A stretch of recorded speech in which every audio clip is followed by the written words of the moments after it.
Hello everyone, आज का video बहुत स्पेशल है। हम निफ्टी का तो डिस्कशन करेंगे इसी पर, साथ ही आपको मिलने वाले हैं 5 इंपॉर्टेंट स्टॉक्स के चार्ट, जिसमें से आखिरी के 2 चार्ट्स तो बहुत इंपॉर्टेंट है स्टडी करने के लिए, अपनी एजुकेशन को बढ़ाने के लिए। तो इस वीडियो को एंड तक देखना मत भूलिएगा। सबसे पहले हम स्टार्ट करते हैं निफ्टी के डिस्कशन से और निफ्टी के 15 मिनट्स के चार्ट को आपके सामने प्रेजेंट कर देते हैं। आज क्या हुआ मार्केट में? आज ऐसा दिन था मार्केट में जहां पे ब्रॉडर मार्केट में हमने कुछ किया तो इट्स ओके, ओवरऑल हमें शांति रखने वाला दिन था। अगर हम 15 मिनट की बात करें तो ओपन मार्केट ठीक हुआ था, पर बाद में मार्केट नीचे आ गया, पर एक इंपॉर्टेंट लेवल से सस्टेन होते हुए मार्केट ने बाउंस कर दिया। ये इंपॉर्टेंट लेवल इसलिए है क्योंकि कुछ दिन पहले ही, रेदर लास्ट डे पे ही, मार्केट ने इसी लेवल के आसपास सपोर्ट लिया था। तो अब अल्ट्रा शॉर्ट टर्म पर्पस के लिए अगर हम इंट्राडे पर्पस की बात करें तो 18,600 590 का लेवल एक इंपॉर्टेंट सपोर्ट के से काम करेगा। मार्केट ने बाउंस बैक किया, वापस से थोड़ा सा डिप दिया, पर टुवर्ड्स द एंड वापस से बाउंस बैक कर चुका था।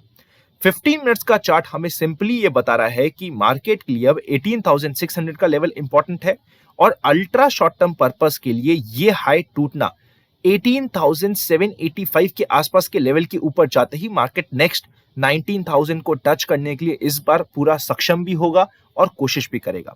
ये हो चुका है 15 मिनट अल्ट्रा शॉर्ट टर्म का व्यू और कंप्लीटली हमारा डिस्कशन हो चुका है। अब ओवरऑल बात करने की कोशिश करते हैं कि निफ्टी एक्चुअली यहाँ पे प्लेस कहां पे है, उसको डिस्कस करते हैं। निफ्टी का अगर हम ओवरऑल चार्ट की बात करें तो आज के दिन नीचे गया था, पर बाउंस बैक उतना ही स्ट्रांग आया। 2.5 दिन के फंडे का भी कैंडिडेट यहाँ पे बन रहा है, तो कल के दिन एक इंपॉर्टेंट दिन होगा। 18,600 जैसे हमने अल्ट्रा शॉर्ट टर्म की बात करी, इसके अगर इसको सस्टेन करता है तो मार्केट के बाउंस बैक करने के चांसेस यहाँ पे काफी ज्यादा हाई होते हैं। एक अच्छी रैली, 2.5 दिन का फंडा हमें क्या कहता है, एक अच्छी रैली आए, फिर 2 दिन 2.5 दिन मार्केट थोड़ा सा टाइम पास करे और बाद में वापस से बाउंस बैक करने की तरफ जाए। कल हो सकता है कि फर्स्ट हाफ में मार्केट शांत रह जाए, पर सेकेंड हाफ में इंपॉर्टेंट होगा देखना। बहुत सारे इवेंट्स और एक्सपेक्टेशंस भी मार्केट के लिए लाइंड अप है, तो उसके लिए मार्केट कैसे रिएक्ट करता है वो टेक्निकल एनालिसिस से नहीं पता चलेगा, वो तो ऑन द स्पॉट रिएक्शन से पता चलेगा। पर अगर हम इंडेक्स में अल्ट्रा शॉर्ट टर्म में काम करते हैं, पॉजिटिव साइड में काम कर रहे हैं, तो 18,600 के टूटते ही हमें वहां पे एग्जिट या फिर स्टॉप लॉस मानते हुए नए तरीके से मार्केट को वापस देखना इंपॉर्टेंट होगा। ऊपर के लेवल ऑब्वियसली 18,800 को क्रॉस करते ही मार्केट रेडी हो चुका होगा। ओवरऑल निफ्टी एक अच्छे करेक्शन देने की कोशिश कर रहा था, पर यहां पे जिस तरीके की आज कैंडल दी है, अच्छा करेक्शन ये मतलब नहीं कि मार्केट सीधा 17,000 या 16,000 जा रहा था। अच्छा करेक्शन मतलब ये 300 400 500 पॉइंट तक का मैक्सिमम मार्केट चाहता तो 18,450 तक टच कर सकता था। पर जिस तरीके से इसने आज के दिन की कैंडल बनाई है, अगर ये चाहे तो इमीडिएटली यहां से निकालने की प्रोबेबिलिटी काफी हाई होती है, जिसके ऊपर हमारी नजर होनी चाहिए। नेक्स्ट अगर हम कुछ इंपॉर्टेंट स्टॉक्स की बात करें तो मैं सबसे कम इंपॉर्टेंट स्टॉक से बढ़ाते हुए धीरे धीरे लेवल बढ़ाता चाहूंगा। पहला देवयानी इंटरनेशनल, इसने 190 का लेवल जो इसके लिए रेजिस्टेंस था उसको क्रॉस किया है, तो 192 192.5 को क्रॉस करते ही 195 196 198 और 200 तक के लेवल यहां पे इसके लिए ओपन हो जाते हैं। ट्रेलिंग स्टॉप लॉस करना या छोटा सा स्टॉप लॉस मेंटेन करना इंपॉर्टेंट होता है। इस बार ये कोशिश कर रहा है। क्या ये बहुत इंपॉर्टेंट रेजिस्टेंस था? बहुत इंपॉर्टेंट रेजिस्टेंस नहीं था, इसलिए मैं कह रहा हूं कि ये one of the least important stocks है जिन्हें हम डिस्कस करने वाले आज के दिन। पर फिर भी अगर हम बात करें, एक बार, 2 बार, तीसरी बार निकालने की कोशिश कर रहा है, दरवाजे को खोल के निकलने की कोशिश कर रहा है। दरवाजे का रूल क्या बोलता है?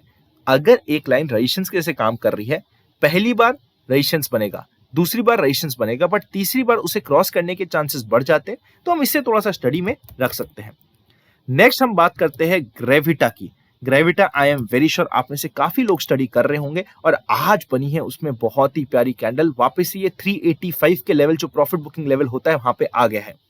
अगर आप मेंबर्स है तो आपको ध्यान होगा, हमने परफेक्टली 340 के आसपास बाय करने के लिए इसमें इंपॉर्टेंट स्टडी के लिए रखा था, वहीं से इसमें बाउंस बैक आया और अब ये अपने प्रॉफिट बुकिंग जोन पे जा चुका है। अब ये नई एंट्री कब बनेगी? जब भी ये 385 को क्रॉस करके ऊपर जाएगा, एक बहुत अच्छा कैंडिडेट बन जाएगा। अब ध्यान रखिएगा, धीरे धीरे चार्ट की इंपॉर्टेंस बढ़ने वाली है और हमारा इन चार्ट्स के ऊपर नोटिस बढ़ना चाहिए। ये अपने वापस से रेजिस्टेंस और प्रॉफिट बुकिंग जोन के पास है, पर वॉल्यूम्स बहुत अच्छे हैं, तो इसे ब्रेकआउट देने के चांसेस यहाँ पे बन जाते हैं। ऐसा भी हो सकता है कि यहाँ पे ब्रेकआउट देके वापस से रिटेस्ट करे और फिर वापस निकालने की कोशिश करे आने वाले वीक में। तो इस वीक में ये स्टॉक आपकी स्टडी में होना ही चाहिए। Next, I am very sure आप समझ गए होंगे इस चार्ट में हुआ क्या है। ये आ गया है रेडिंगटन का चार्ट। ये थोड़ा सा धीरे धीरे स्ट्रॉन्ग होता जा रहा है चार्ट, धीरे धीरे एक छोटी सी रेंज में कंसोलिडेट करता जा रहा है। 176 इंपॉर्टेंट सपोर्ट, 185 रेजिस्टेंस, 176 को तोड़ के नीचे जाता है तो हमें वेट एंड वॉच करना है, हमें कुछ नहीं करना। 2.5 दिन का फंडा आज के दिन परफेक्टली अप्लाई हुआ है, पर 185 को क्रॉस करके ऊपर जाता है तो शॉर्ट टर्म पर्पस के लिए 3 डेज से 21 डेज के लिए ये कैंडिडेट बन जाएगा, क्योंकि हर बार ये ऐसा ही करता है, मूव देता है फिर थोड़ा सा कंसोलिडेट होता है, मूव देता है कंसोलिडेट होता है, मूव देता है कंसोलिडेट हो रहा है। चाहे तो 2-3 दिन और कंसोलिडेट हो सकता है, पर जब भी ये 185 के लेवल को क्रॉस करके निकलेगा आपको और हमें एक अच्छा रिवॉर्ड और रिस्क और रिवॉर्ड का रेशियो बना के देगा। नेक्स्ट स्टडी करने वाले हम केआई इंडस्ट्रीज के चार्ट को। ये कोई भी जो भी हम डिस्कशन कर रहे हैं कोई भी एडवाइस नहीं है, टिप नहीं है, हम सिर्फ इंपॉर्टेंट चार्ट्स को स्टडी करने की कोशिश कर रहे हैं, ये देखने की कोशिश कर रहे हैं कि चार्ट्स को हम रीड कैसे कर सकते हैं। अगेन केआई इंडस्ट्रीज एक बार रेजिस्टेंस 1665 अगेन रेजिस्टेंस 1665 के पास जा रहा है, ऊपर क्रॉस करके निकलता है तो एक बड़ी कैंडल के लिए पॉजिटिव साइड का ये कैंडिडेट बन जाएगा। ओवरऑल चार्ट्स भी आप देखोगे तो हमेशा स्ट्रॉन्ग चार्ट है, 200 डे मूविंग एवरेज के हमेशा मेंटेन है, 20 डे मूविंग एवरेज हमेशा 50 डे मूविंग एवरेज के ऊपर है, जो एक पॉजिटिव साइन होता है। यहाँ पे थोड़े से समय के लिए नीचे गया था पर इतनी ही जल्दी इसने क्रॉसओवर करके हमें वापस से नई एंट्री दे दी थी। यहाँ पे ये एक स्ट्रेंथ वाला चार्ट है, बार बार रेजिस्टेंस फेस कर रहा है 1665 के पास, पर जब भी अब 1665 इवन आप कह सकते हो 1650 से आपको अलर्ट होना जरूरी होगा और क्रॉस करता है तो एक इंपॉर्टेंट कैंडिडेट ये बनने वाला है। फाइनल चार्ट के ऊपर जाए उससे पहले अगर आपने लाइक नहीं किया है तो कर दीजिए, और साथ ही अगर आप मेंबरशिप लेना चाहते हैं तो डिस्क्रिप्शन में आपको कंप्लीट डिटेल्स मिल जाएगी और आपको सब्सक्राइब के पास में ज्वाइन बटन भी मिल जाएगा, जहां पे हम मोर देन 30 चार्ट्स को एवरी वीक स्टडी करते हैं, टेक्निकली जाके स्टडी करते हैं, और कई बार तो मैं काफी सारी एडिशनल ओवरऑल इकोनॉमी में क्या चल रहा है जिसके बेसिस पे क्या मेरा स्टडी बन रही है उसे भी डिस्कस करता हूं, तो आप उसका पार्ट बन सकते हैं। लास्ट चार्ट के ऊपर चलते हैं, महिंद्रा हॉलीडेज। अब इसको हमने इंपॉर्टेंट चार्ट की लिस्ट में क्यों रखा है? हर इससे पहले के चार्ट में जो रेजिस्टेंस लाइन है उसे पार करने के लिए अभी तक उन स्टॉक को चलना बाकी है, पर इस स्टॉक ने ऑलरेडी उस लाइन के रेजिस्टेंस को फेस किया है 2 दिन पहले ही। आज वापस से कोशिश करी थी उस रेंज में जाने के लिए, एक बार हो सकता है कि निकालने से पहले जो ये कैंडल का लो है जो रफली हमारे पास 280 का लेवल होता है, यहां तक ये चाहे तो एक बार वापस रिटेस्ट कर सकता है, पर वापस से 280 के नीचे नीचे और 270 के आसपास, 270 से 280 इस स्टॉक में एक इंपॉर्टेंट एरिया रहेगा स्टॉक को फोकस में रखने के लिए। 293 को क्रॉस करता है तो 305, 310, 315 हर लेवल के लिए ओपन होगा, फिर इसको सीधा रेजिस्टेंस मिलेगा 313 के लिए। और जिस तरीके का ये पैटर्न बन रहा है और कंफ्यूजन हो रहा है और ये नीचे से निकाल के आया है, इस बार ये 313 को भी क्रॉस करने की कोशिश कर सकता है, तो हमें इस चार्ट को स्टडी करना है। फ्लैट बेस का पैटर्न आप बोल सकते हो कि ये बना रहा है, तो ये एक परफेक्ट एग्जांपल होता है फ्लैट बेस के पैटर्न का। काफी स्टॉक्स को हमने डिस्कस कर लिया है, निफ्टी को डिस्कस कर लिया है, 2.5 दिन के फंडे को डिस्कस कर लिया है, तो ध्यान रखिएगा इस बात का। ओवरऑल मार्केट में ब्रॉडर मार्केट स्पेशली बहुत ही ज्यादा अच्छी तरीके से प्लेस्ड है। एक आध दिन हो सकता है, देखिए अब मार्केट को टूटना हुआ ना, तो कैसे टूटेगा मैं आपको पहले बता देता हूं।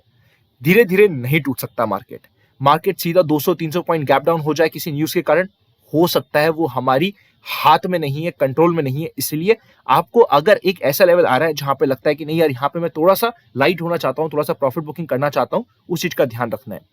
अब नॉर्मल सिचुएशन में मार्केट बहुत रेयर होगा कि टूटे और धीरे धीरे टूटे, मौका दे सबको निकलने का, ऐसा नहीं होता है। अब यहां से अगर मार्केट को इवन 18,000 को भी रिटेस्ट करना है तो वो फास्ट एंड फ्यूरियस होगा। स्मॉल कैप मिड कैप भी करेक्ट होंगे इस बार, बिकॉज अभी वापस से पिछले 8-10 दिनों से स्मॉल कैप मिड कैप अच्छा बाउंस बैक कर चुके हैं, तो उस चीज को back of the mind ready रखिएगा। हैप्पी लर्निंग, डिस्क्लेमर पढ़ लीजिएगा, and I will see you very soon.